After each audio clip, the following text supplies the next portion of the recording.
Of course.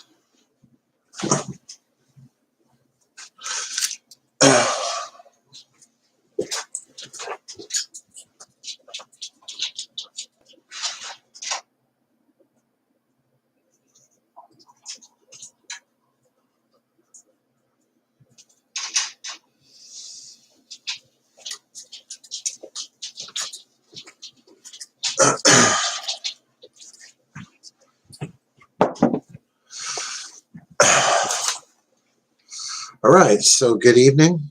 I see there's nobody watching, so regardless, I'm gonna it'll go live. It'll go up on my channel once I'm finished here. So, first off, I'd like to say Merry Christmas and a Happy New Year to any of my subscribers.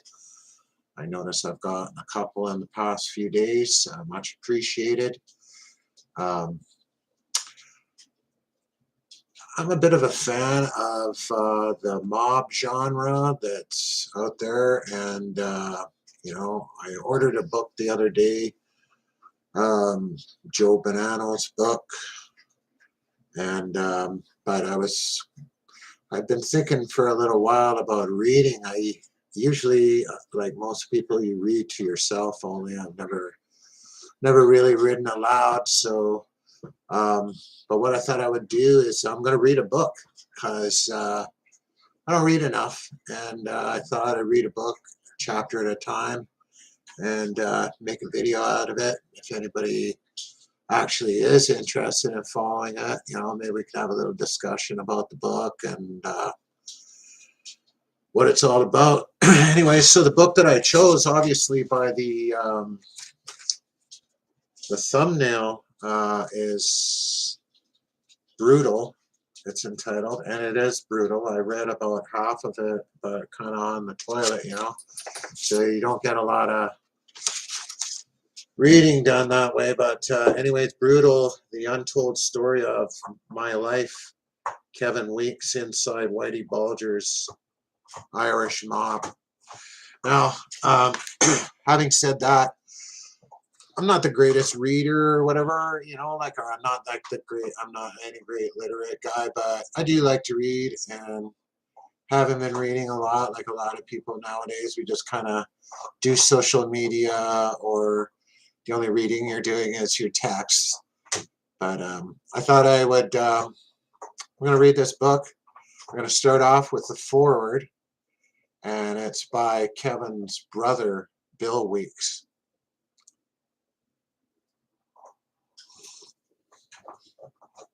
If you hear a crunching there, it's my dog Rio. He's chomping on a bone. The reader of this book faces a quandary: how to deal with the violence, brutality, and amoral behavior of the characters, and at the same time see how deceit and... Cut it out. All I could hear is it was Zoe. Sorry. I'll start again. The reader of this book faces a quandary: how to deal with the violence, brutality, and amoral behavior of the characters, and at the same time see how deceit and wrong perceptions of what constitutes success led my brother Kevin to become entwined in a life that is beyond the comprehension of civilized people. You may not be able to comprehend how a father could be prouder of a son in crime than two sons who succeeded in other endeavors, but then you were not raised in an environment where violence was not only prized but encouraged. You might not understand how his brothers cannot and would not condone the acts that were committed but love their brother in spite of his actions.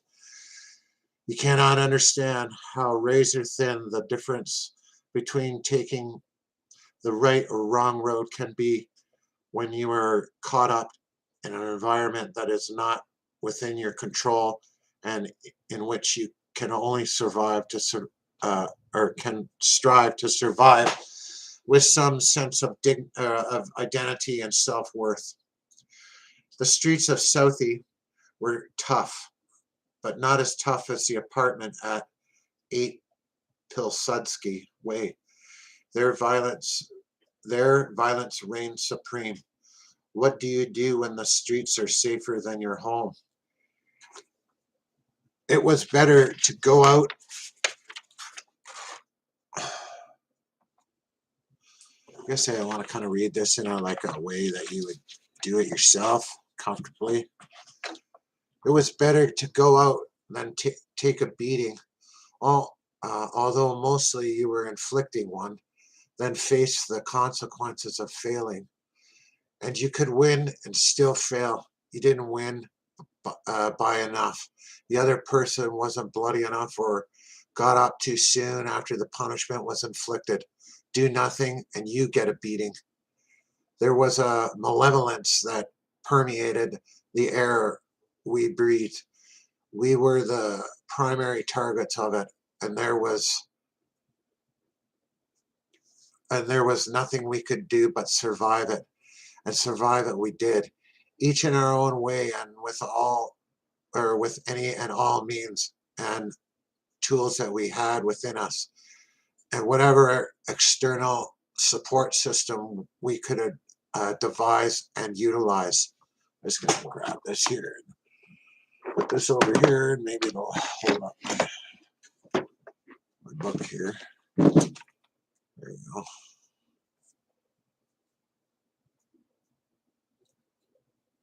Where the heck was I?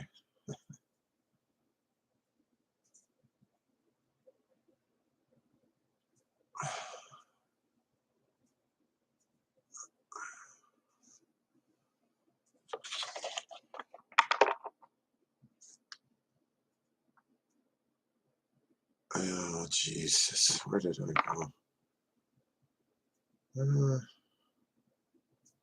Oh, there it is. So one grew up like a boy, I'd never seen it, inured to violence. It was a fact of life, nothing to get excited over. In fact, the absence of it was not necessarily a good thing, as you just wondered when it was going to occur and if you would be ready for it. It preyed upon your mind. It was actually easier to take the beating than to worry about when it was going to happen. Not if it would. That it would was never in question. My brother Jack and I got out how and when we could. The train ride to Cambridge was in fact a ride to another world, one that was as alien to the people left behind as their world is, or should be, as to you, or to you. Kevin was not as lucky. You might feel that it was unthinkable that his parents would where the hell was that?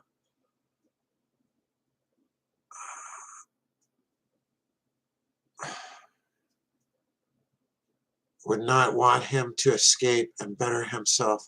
But then you could not think in the terms that those who are supposed to be most influent in a child's life saw the world. The desire to control and dominate was uppermost, and standards that were in place revolved around your street presence. Education had no street presence. It was not tangible in that it did not make you tougher, better able to fight, more feared by those around you. Sure, it was something to talk about, but you couldn't use it in the same way that you could a pair of fast fists. Smart was good, but having the ability to bear someone or beat someone senseless, now that was real power. Education often Education was often talked about in the apartment, but always was implied, was with the that jeez, but always with the implied threat that if your marks weren't acceptable, be ready to give your soul to God because your ass belonged to our Father. It seemed that it was just another excuse, as if one needed, as if one was needed to justify the violence that would be visited upon the failing student, and A's weren't acceptable. It is in a way unfortunate that all the brothers were good with their fists. If we hadn't been, maybe Kevin's life would have taken a different twist. Most of our ability to fight came from withstanding the blows that our dad would throw at us. We aren't talking about slapping here. You had to be able to take a pretty good shot early on. Hell, you could get punched for blinking too much. True, he says. Kevin ended up following in his older brother's footsteps because were able to fight. He had to as well, and he had to be better. That was also a rule. You had to outdo whoever preceded you. Kev was and is tough, but he is toughest in the streets, where there are no refs to make sure that the rules are followed, no bell to end around, and definitely no decisions given no on points.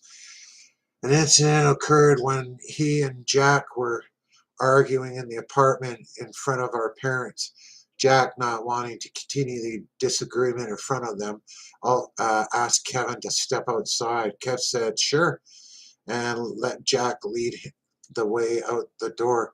Jack had taken only a step or two when Kev suckered him, dropping him to the floor. Kevin felt no remorse, as he had been drilled to never give an opponent an advantage. The interesting thing is that our father was not upset, but rather proud that one son would cold cock another. So Kevin's story is that of a smart, affable kid who was encouraged to make wrong choices. James Whitey Bulger got him at the age of 18, but he had been schooled in the ways of the streets since he was old enough to make a fist. They say that you can take a kid out of Southie, but you can't take Southie out of the kid. That is true. You are always from Southie wherever you go. People from Southie do not, when asked where they are from, say Boston, they say Southie. It is fact that you do not run away from, do not deny, and are not ashamed of. There are many negative. Well, I've got two people. Hi, Eric Hod. How you doing? Good evening. I'm going to continue on with reading this. I don't know if you want to listen or not, but I'm going to continue on reading with this. Reading the forward from Kevin Weeks' book, Brutal. Stereotypes that are laid on people from Southie. Racist, thugs, ignorant, and so forth. And Southie has always been a convenient place to look down on and feel superior to. But there are a great many good and decent people who hail from there and continue to dwell in that peninsula jutting into Boston Harbor. One thing that so many people not from Southie could never comprehend is the camaraderie that was so evident in a way that it was like a big unruly family with internal feuds and bickering, but a united front against anyone not of the clan. As they say, when you are in a foxhole, you hope that the person next to you hails from Southie. You know he will have your back. And like any family, Southie always has or had its black sheep, usually a whole flock of them. The blackest was Whitey Bulger. He was incredibly violent in a neighborhood that normally took violence in stride. Jimmy brought it to a different level, and Kevin found himself attracted to it. Kev was already a student of the art, and an excellent one at that.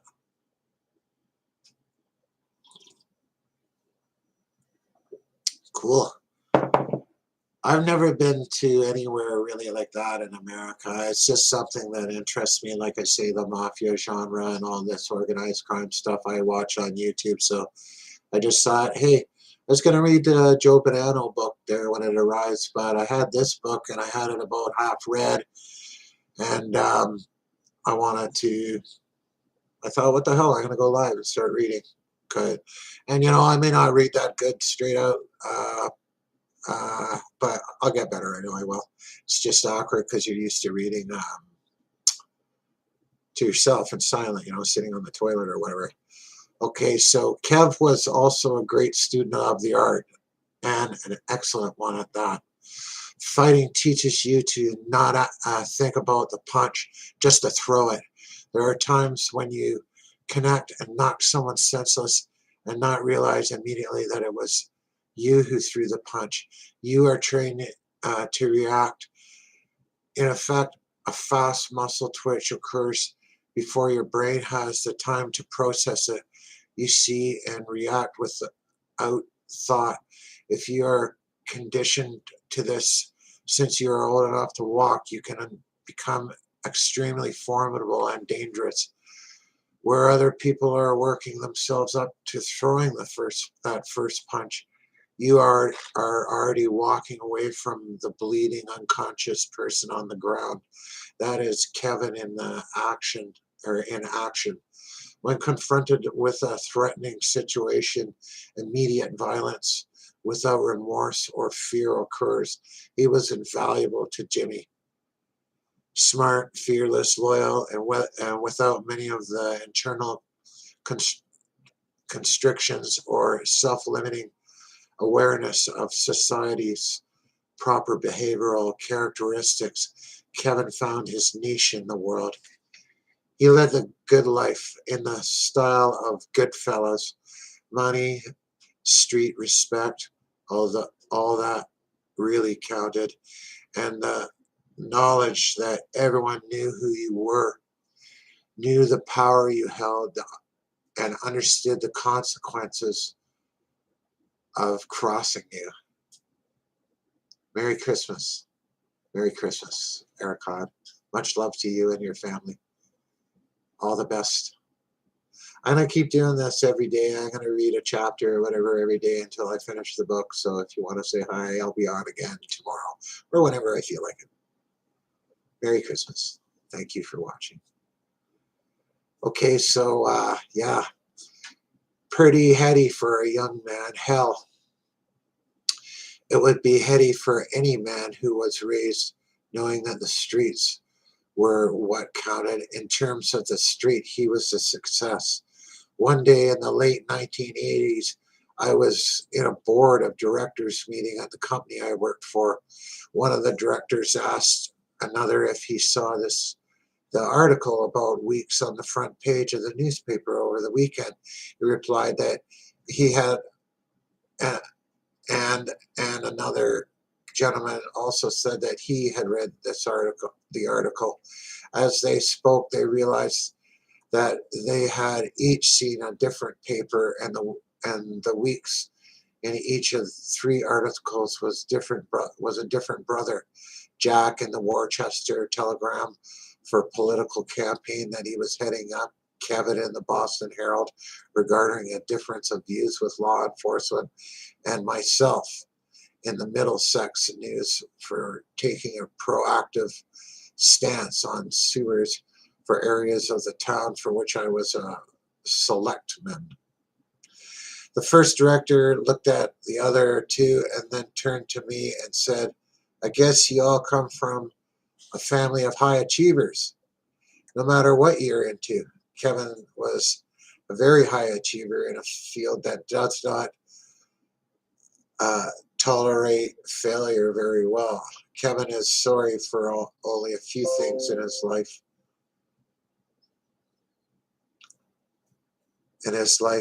He loves his sons mightily and rules the things that he did.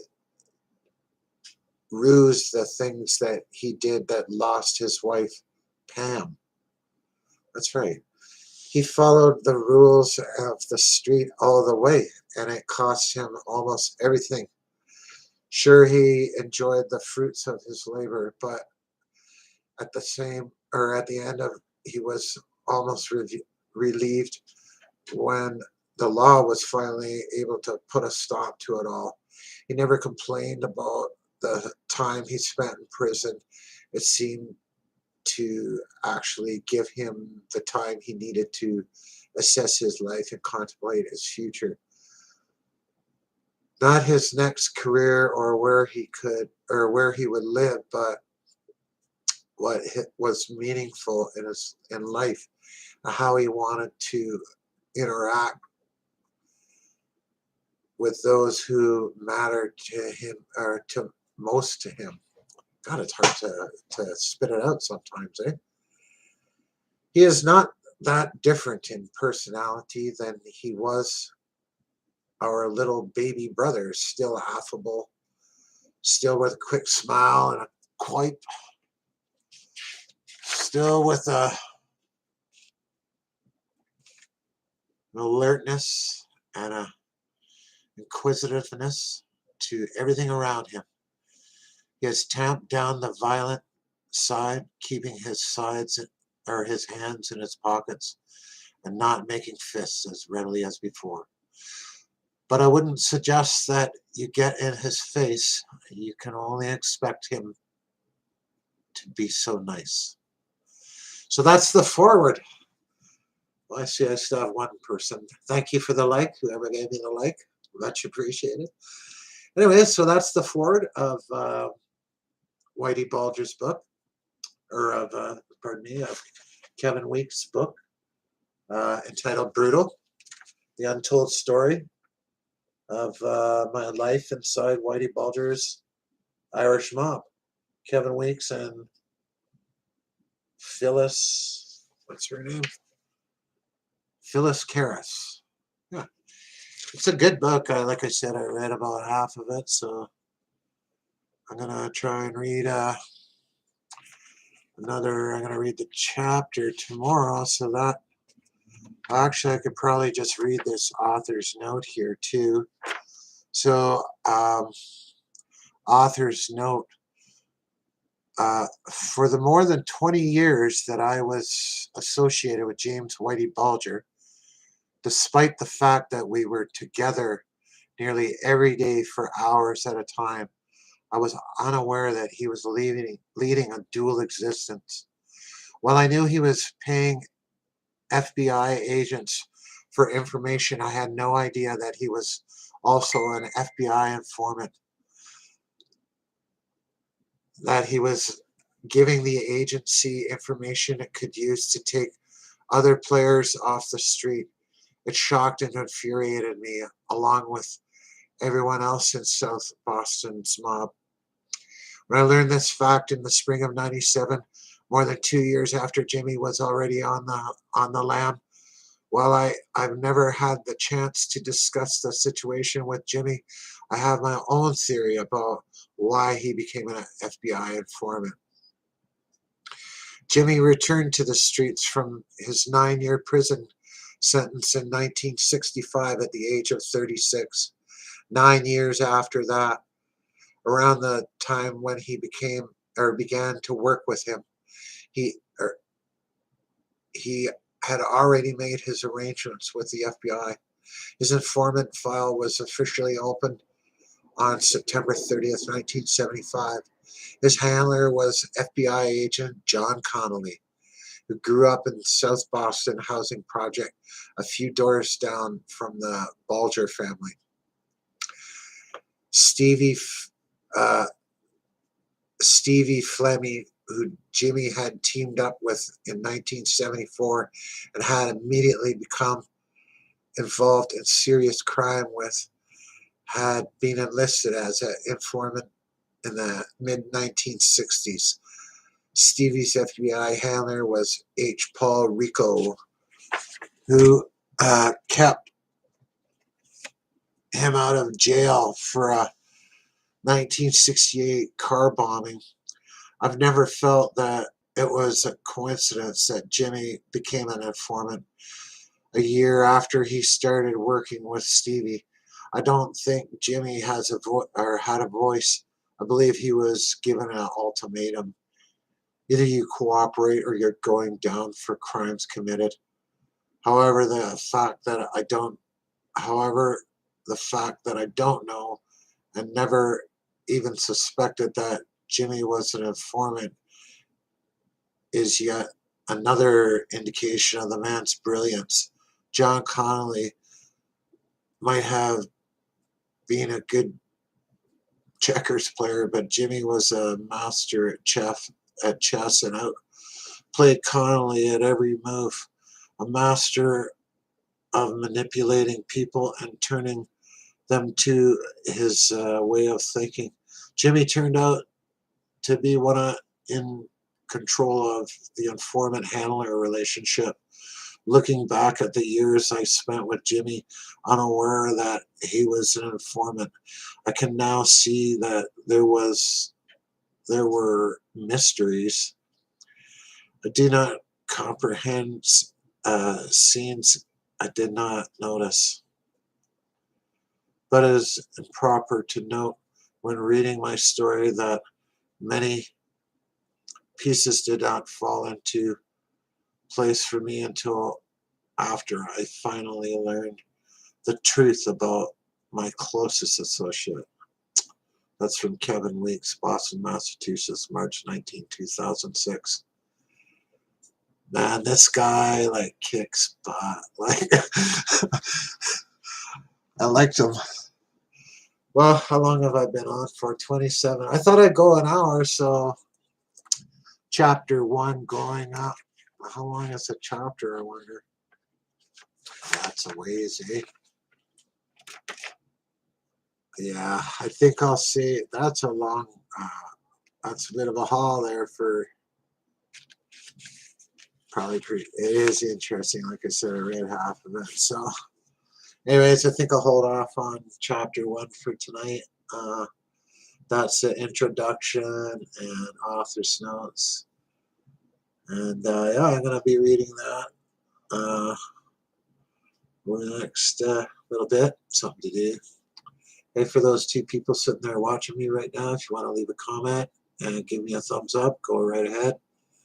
Doesn't take anything. You want to engage in some conversation about the book, maybe you know a little bit about it.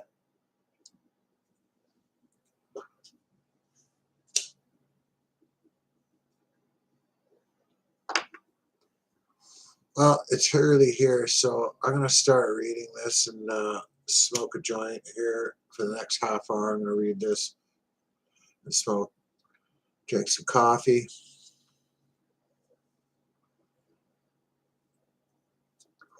Maybe some others will join. I wouldn't mind having a little fireside chat about this book because it's a pretty damn good one. I'm looking forward to reading that Joe Bonanno book, though, like Man of Honor, that's called. I don't know if anybody's read that one out there, but I'm going to read that one too. I think that, like, my dad was a voracious reader, but I think that, like, reading's, like, kind of gone by the wayside now, especially a hard-covered book like this. So, anyways, I'm going to read for another half hour now, and whatever, man. You want to engage in conversation, go ahead and leave a comment in the chat. Okay, so chapter 1, Growing Up in South Philly. Kevin Weeks, brutal. There we go. Kevin Weeks, why did I say Kevin James? James Bulger, Whitey Bulger, that's fine. Okay, so chapter 1, Growing Up in Southie. By South Boston standards, my childhood was surprisingly normal. I grew up in the old colony housing project, the fifth, the fifth in a family of 6 kids, with 2 older brothers, 2 older sisters, and 1 younger sister. The odds were good with a family of 6 in Southie that one would run afoul of the law. I was that one.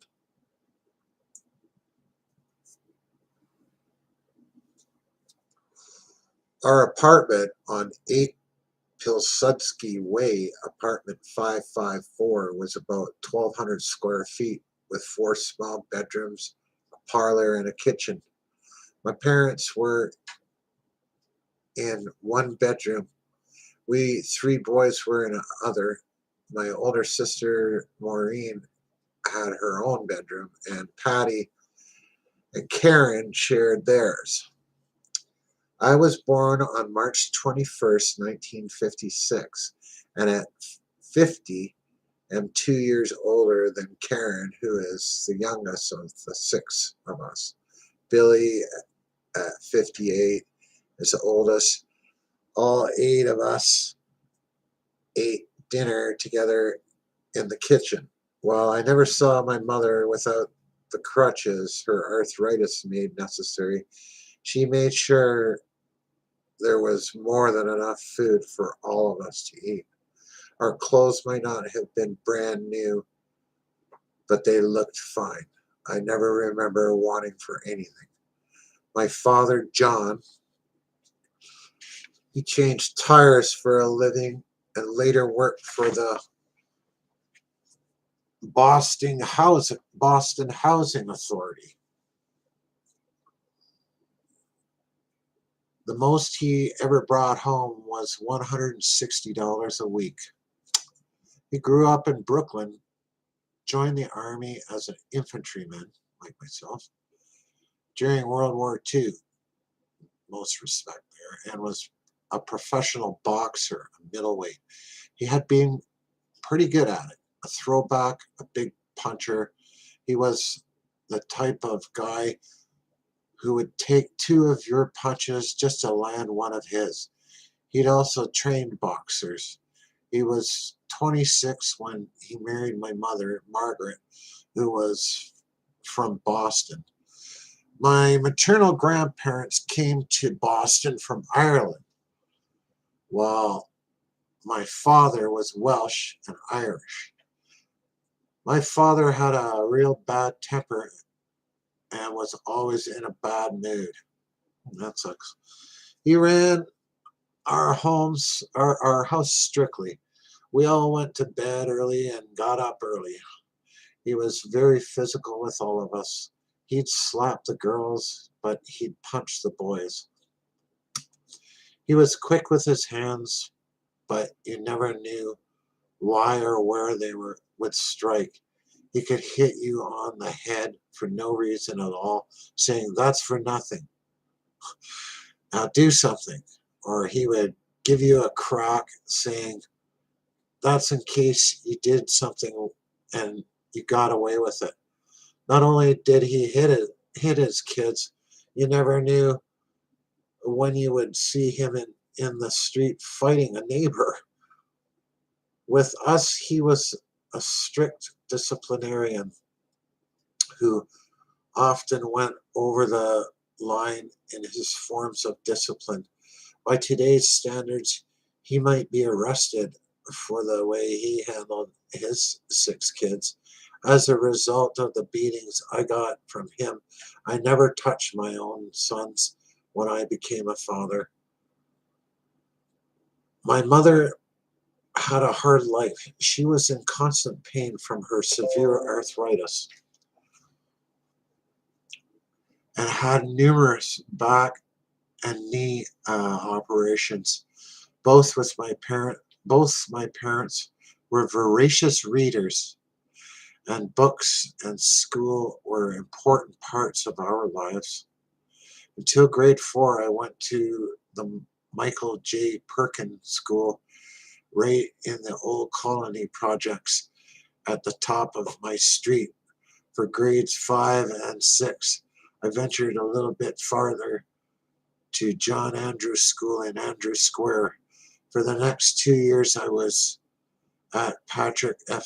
Gavin School on Dorchester Street. All of these were public schools. Our family was a close one, and every Sunday, all 6 of us kids went to 9 o'clock Mass at St. Augustine's. Jack, whom we all called Johnny, while we were growing up, is 4 years older than me. He was an altered boy. I wasn't cut out for that, but back then, Mass was still in Latin, and that had no appeal for me. When we got home, we had to tell our father that what the sermon was about and the color of the priest's vestment.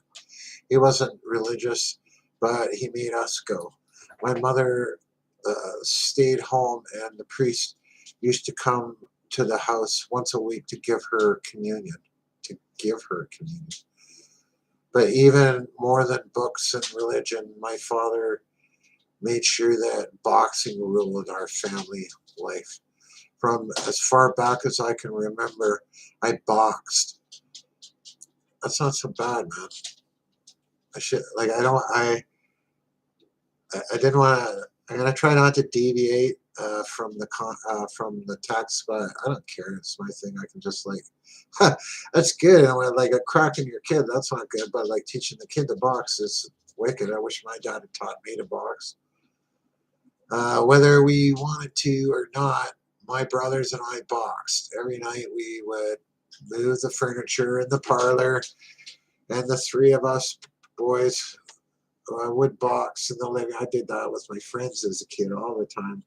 My gloves were hand-me-downs from my brothers, and were practically bigger than me. My brothers would actually seriously bang on me till we were older, but Johnny and I always boxed in our bedroom as well as in the parlor.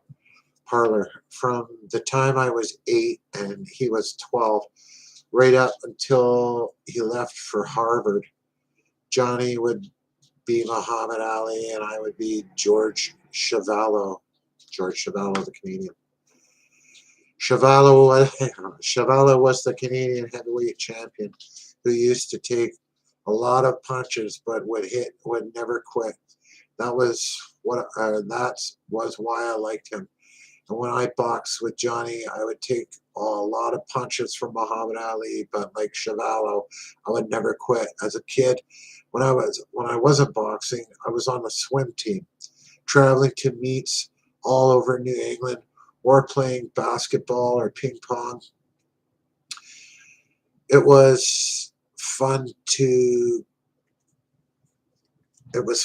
get out of the house to travel to swim meets. In high school, I was a diver from the swim team. I enjoyed the exercise, but with every sport I did, I always tried to win.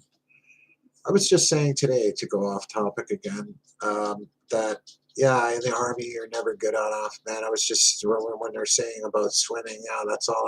I did lots of swimming, did my scuba the whole bit, and I just wanted to be the best all the time. Okay, carrying on, I always tried to win. Every summer from ages ago, 7 to 17, I left the city and went to the boys' club camps down the Cape or all over New England.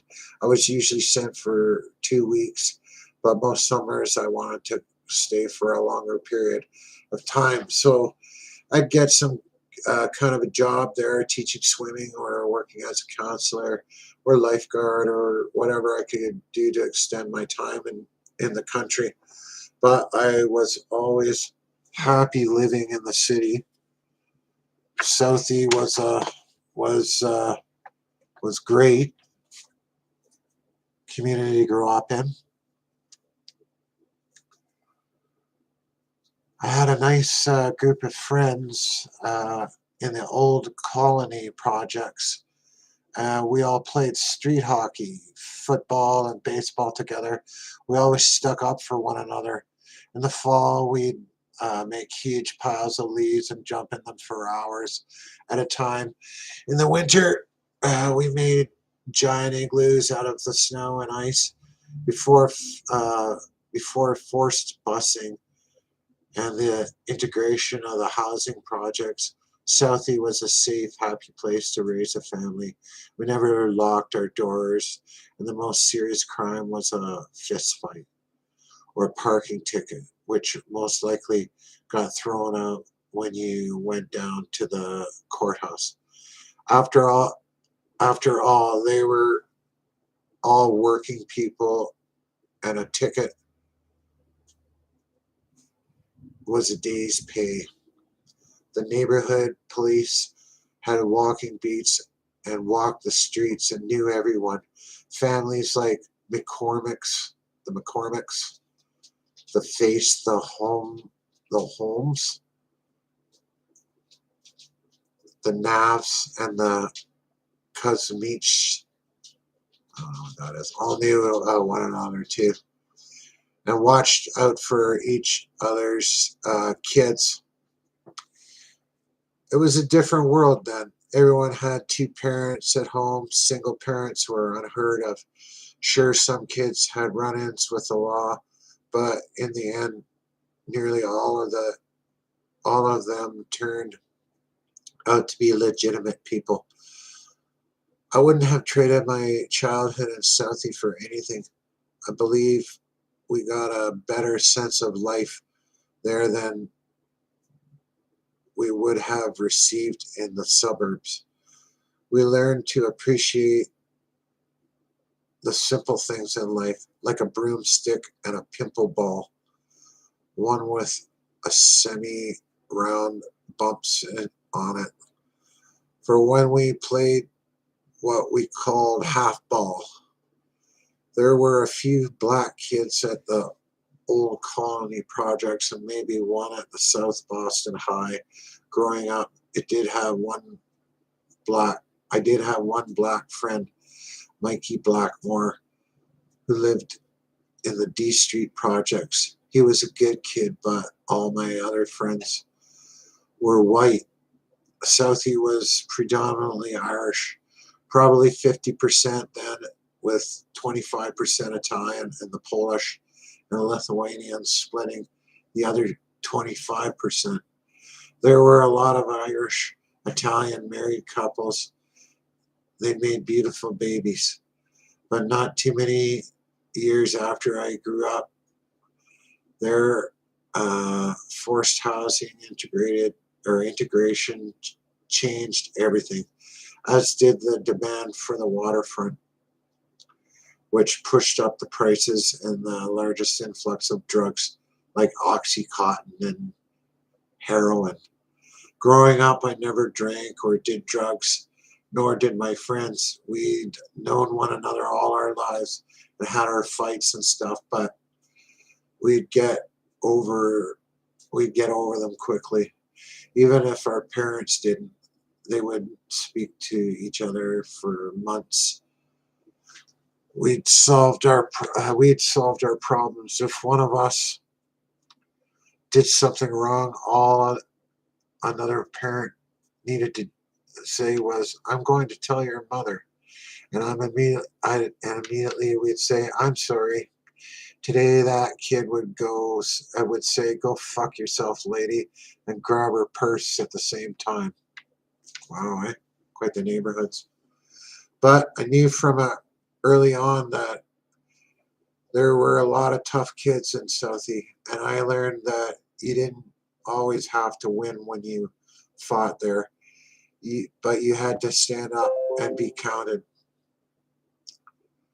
You didn't have to be the toughest, but you needed to be able to protect yourself if you were challenged. We all fought. We never thought about it. We just did it. There were lots of nice kids out on the streets who were tough with their hands.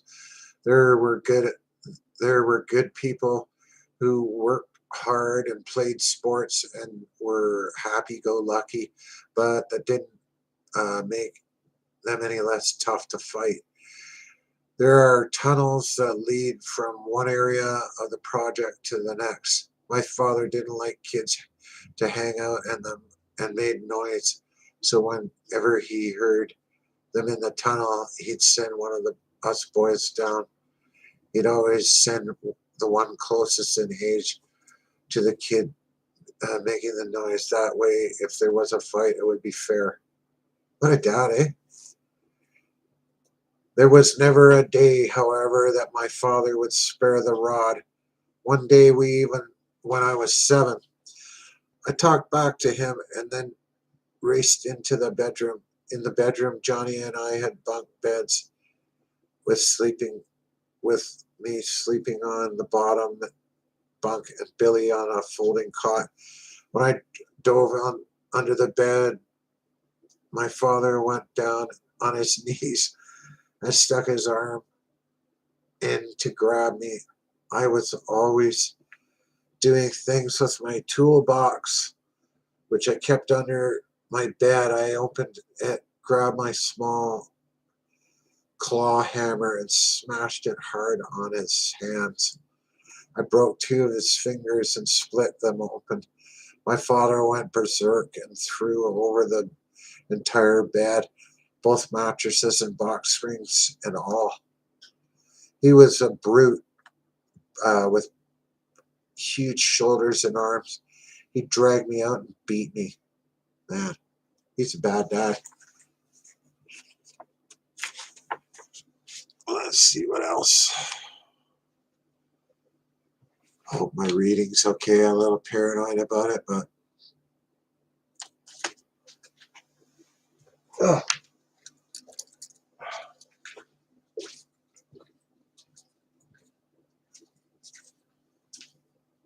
Oh.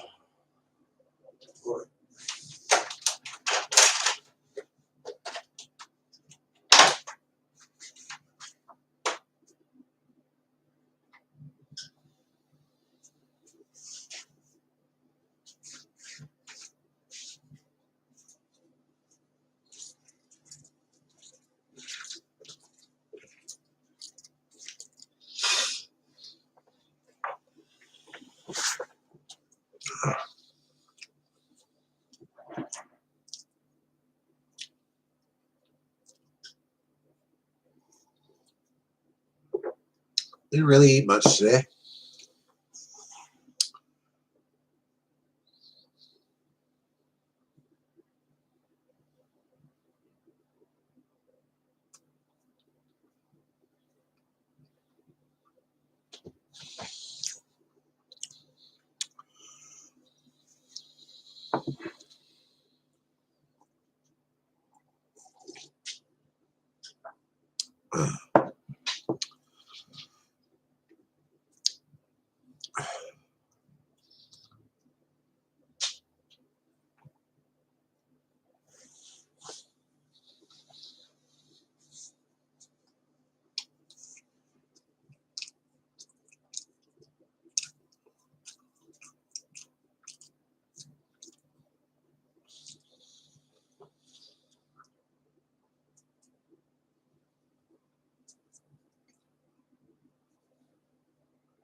All right, little bran muffin action. Swallow her down with a little coffee. Choke her down, eh?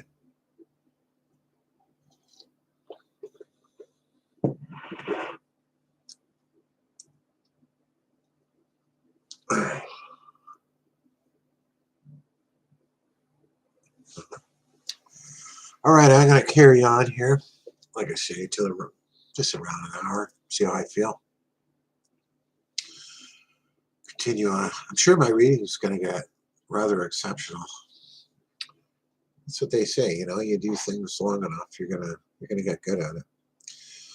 So afterwards, this is page 6 of Growing Up in Southie of the Kevin James's book, Brutal. Kevin James. Kevin Weeks. Afterwards, my mother came in and said, "What were you thinking?" "I knew he was going to beat me," I told her, "so I got him first. I knew even then that I didn't have to win every fight, but I had to try." For no reason, one Saturday afternoon when I was 8, my father told me to go into my room. You ain't going out," he said. I didn't feel like going out, I told him, and went into the room. I was in there playing when my sister Patty, who was 2 years older, walked in. "How could you, uh, how, co- how come you don't want to go out?" "I'm using child psychology on him," I told her. I'm sure it didn't work that day, but it was worth a try.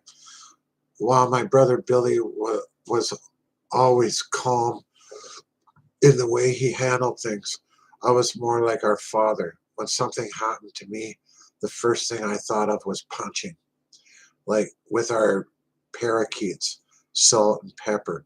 One morning when I was 9, we found Pepper laying dead on the bottom of their cage.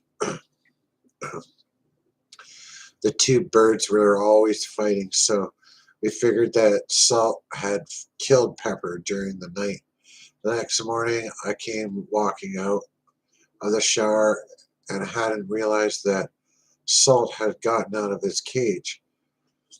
All in all I knew was that an object was coming at my head. I threw a left hook and killed Salt in midair. My mother was bull or My mother was bold because Salt was her pet. I felt he I felt bad because we had all liked the bird, but that was just the way I reacted to things. A few hours later, when I was 11, or a few years later, when I was 11, I was in the house playing cowboys and Indians with guns. My father was playing against my father was playing against us kids. Since I was still small, I could put my feet up on both sides of the hallway and climb up to the ceiling. My father walked by and didn't know I was there. I shot him with a toy pistol, yelling, "Bang, bang, you're dead." He was using a baseball bat as a rifle, and when I jumped down, he flicked the bat at me. "Don't ever shoot your father in the back," he told me. When I walked into the bedroom, Johnny started yelling when he saw my face. My father's bat had hit me above the left eye, as well as just below it.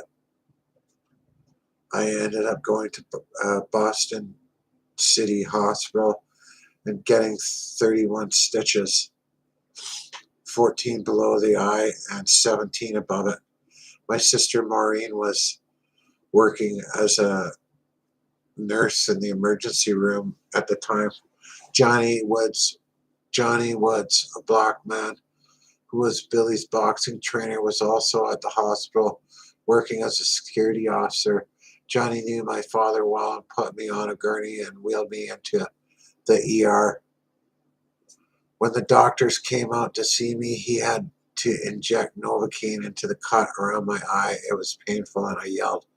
When my father heard me scream, then saw my eye swell, he punched the doctor and knocked him right out.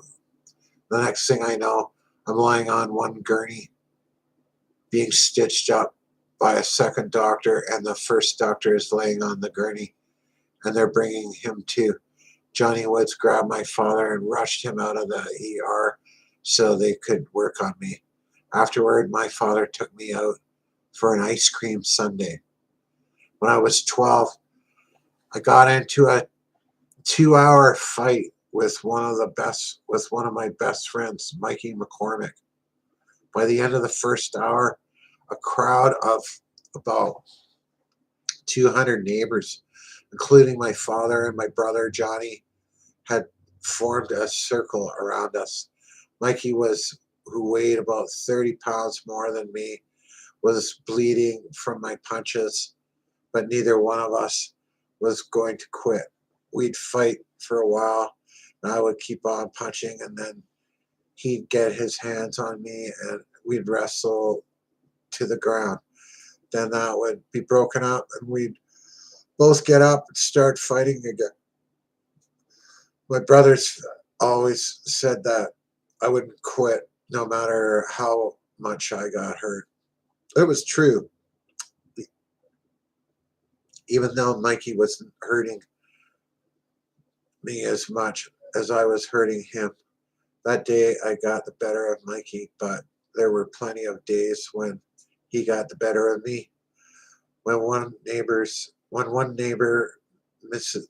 McCannell, whose daughters were the same age as me, started rooting for Mike in a loud, obnoxious way, I threw a punch on purpose that missed Mikey, but hit her in the stomach. She doubled over, and my father yelled to her, "That'll teach you to shut your mouth." That'll teach you to keep your mouth shut. Anyways, that's 56 minutes. I'll go 2 more pages here.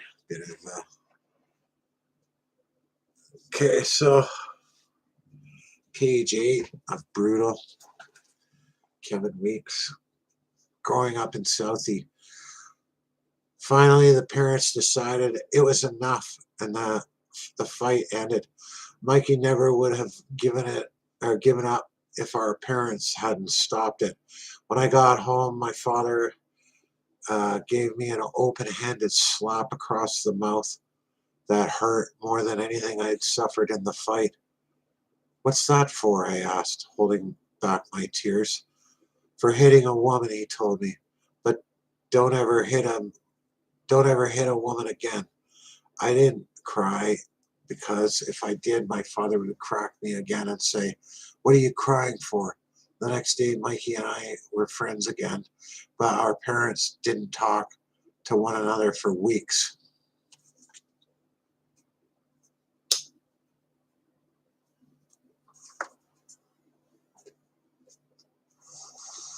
The only time I saw my father cry was the day Pee-wee died. Pee-wee was a beautiful black Cocker Spaniel given to me on my first birthday. The two of us grew up together. Even when she got old and had arthritis, she followed me everywhere. One morning before school around 7, when Pee-wee and I were both 13, the two of us were heading to Argus Bakery on Mercer and 8th Streets. A guy drove around the corner, but the sun got in his eyes and he didn't see us, and he hit Pee-wee. Right away he got out of the car and went over to pick up the dog. I was crying hard, but I still cracked him, punching the man in the mouth and splitting his lip. He had killed my dog, and I was so mad, but he was a decent person. He took a blanket out of the trunk, gently picked up Pee-wee, put her in his car, and drove the two of us to our apartment. He got out, and my father came down, but the dog looked dead. The man was sorry and understood why I had hit him. My father took Pee-wee to the Animal Rescue League, but there was nothing they could do. I went to school, but I was crying, so they let me out early. We ended up getting another dog at the pound, but I never forgot Pee-wee. When I was 14, I got tested through a program at the South Boston Boys Club, which was doing some sort of a survey. The test showed that I had an IQ of 145. My brother Johnny had an IQ of 150. My father didn't get overly excited over those scores. When I was in the 6th or 7th grade, I came home and with a report card of all A's and 1 B. My father gave me a beating and said I wasn't applying myself. I wasn't. It wasn't because he cared that much about my education. He was just in a bad mood, and my report card gave him a convenient reason to beat me. As great as it was growing up in South Philly in the 1960s, there were some genuinely scary times, like the November night when I was 13 and walking home from swim practice at the boys' club, which was on West 6th Street. It was around 8:30, and I was with Richie Faith, who was 10 at the time.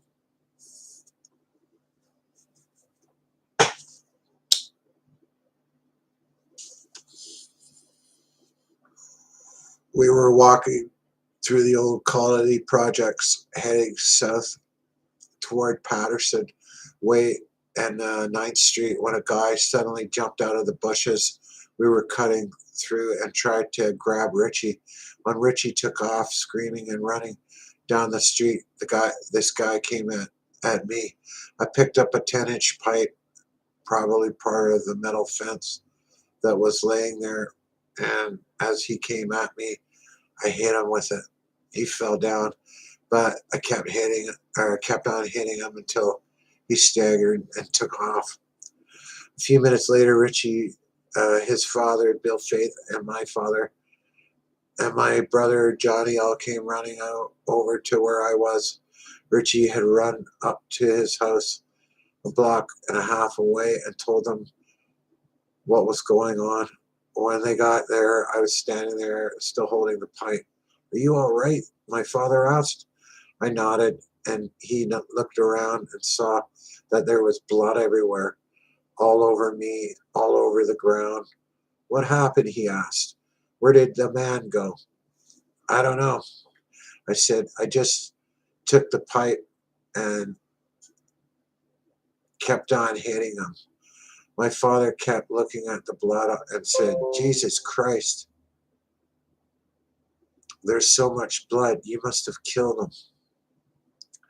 My father took me, and together the five of us followed the trail of blood across the street towards the schoolyard. The trail just ended abruptly in the middle of the street, so they figured the guy must have had a car or something that he got into and took off. Then they took Richie and me home. When we got to our house, I got cleaned up and ate, and we all talked about what happened. Then my father told me to go to bed. I was laying in bed in the room I shared with Johnny and could hear my parents talking in the next room. "The little bastard has no fear," my father was saying to my mother. "I worry about him, Peg." Okay, well, I think that's it for tonight, folks. There's one person sitting there. I'll pick up on page 10 tomorrow night, I think, or whenever I feel like reading again. And that's that. So, I mean, what I take from that so far is Kevin's dad beat the crap out of him and trained them, like, brought them up to be tough kids, man, beat the hell out of each other. And I know I've seen I watch a lot of those documentaries about stuff like that, and that's just what their life is like back then. I don't know what it's like now. I can only imagine. Anyways, that's my video for today, whatever you want to call it. Reading Kevin Weeks' book, Brutal. I hope my reading wasn't too brutal. I'm going to do my 10,000 hours of reading, and I'll be pro at it. Anyways, that's it. I hope you enjoyed my video. Merry Christmas. Give us a thumbs up. Subscribe if you haven't. I'll see you on the next video. I'm out.